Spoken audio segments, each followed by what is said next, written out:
show of hands, how many of you were labeled in school? The talker, troublemaker, smart kid, teacher's pet? Well, if you raised your hand because you're the smart kid, I can't help you. But if you raised your hand because you're the talker, you're in good company. Allow me to introduce myself. Most talkative, class of 1995. I'm Kristilynn Turney, and while I've embraced that label over the years, I recognize that label came with another one, problem child. I was so much of a problem child that my 7th grade science teacher, Mr. Todd, said, "Christy, if you can just shut up for the rest of the quarter, I will give you an A." That was the hardest earned A, but I did it. Here's the reality. Labels stick, good or bad. Labels, like stereotypes, are convenient. Slap a label on something or someone, put them in the box, and that's who or what they are, right? No, wrong. Why? Because our identity has multiple layers and vary in time, situation, and location. Most of us didn't choose our first label and had to live with it far longer than we should. Growing up as the problem child, teachers noticed my behavior before they noticed my potential. I didn't fit the mold, and once that label stuck, it followed me from classroom to classroom, from the cheerleading squad to the band room to the track team, shaping expectations before I ever had a chance to speak. Over time, I realized that labels are not assigned by teachers, bosses, or systems, but instead, labels are assigned by individuals and then reinforced by others. Once my classmates heard Mr. Todd tell me to shut up, they began to join in. "Christy keeps talking to me," in an effort to get me in trouble. Or I guess they didn't want to see me get that A. I've lived on both sides of the label, from, "Hi, I'm the problem child.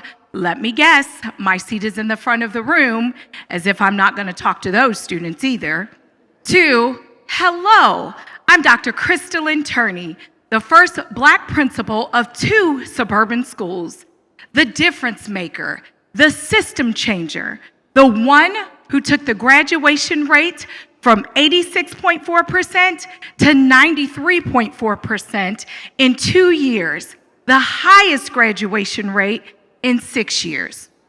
You see, it wasn't about rejecting assumptions and standards, but it was about rejecting those assumptions.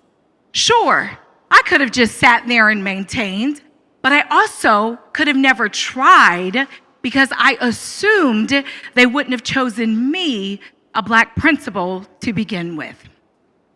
Now, I had some amazing teachers, don't get me wrong, but I never had a true champion in the classroom. And we all know that every child deserves a champion. My attitude was questioned, but not my curiosity. My talkativeness was noted, but not my leadership. Here's the part we don't talk about enough. Belief changes performance. In the 1968 study, Pygmalion in the Classroom, researchers Robert Rosenthal and Rosenthal Jacobson demonstrated that teacher expectations are like self-fulfilling prophecies, significantly impacting student IQ scores. And the study didn't just stop there. Low teacher expectations led to low student engagement, and low student engagement led to low student achievement. And that has been proven time and time again, including most recently in 2022 with the expectancy value theory, where it was noted that individuals will behave or act based on how they are expected to. And it proved one powerful truth: belief changes performance. That's why Nike didn't just sell shoes. Nike sold a belief. Just do it wasn't about athletic ability. It was about identity. It was about telling ordinary people, you belong here.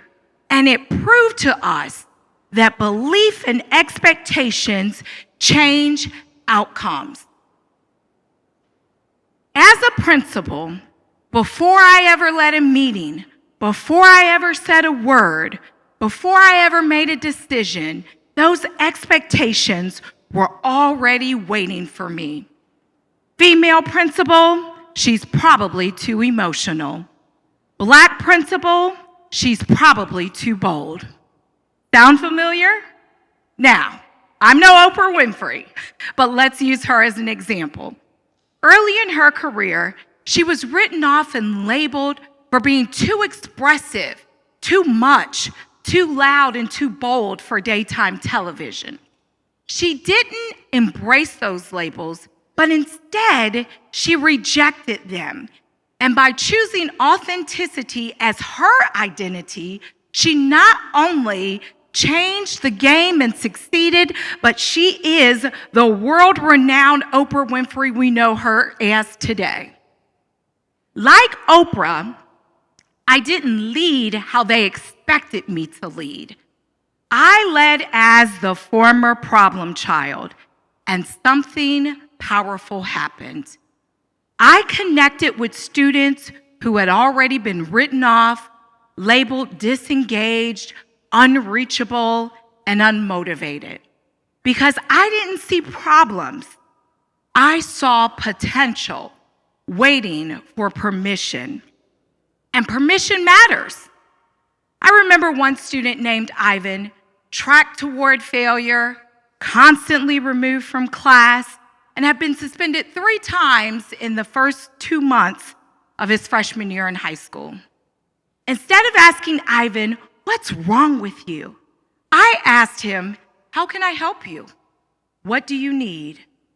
Those questions changed everything. Not overnight, not magically, but slowly and steadily. Because when belief change, efforts follow. And when efforts follow, outcomes change. I am happy to report that Ivan is now a college graduate and plays in the NFL.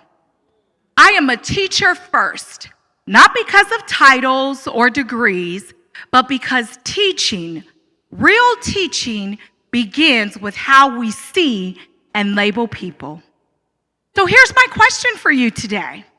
What label are you still living under? Because the most dangerous labels aren't the loud ones. They're the quiet ones that we internalize. The ones that tell us to play it safe and be small. Shut up, Christy.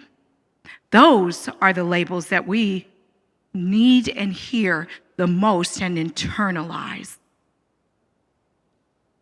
I was once labeled a problem child, and then I became a principal. And today, I solve problems, build solutions, and support principals all around the world. And if belief can do that for one talkative kid from the class of 1995, just imagine what it can do for you. Thank you.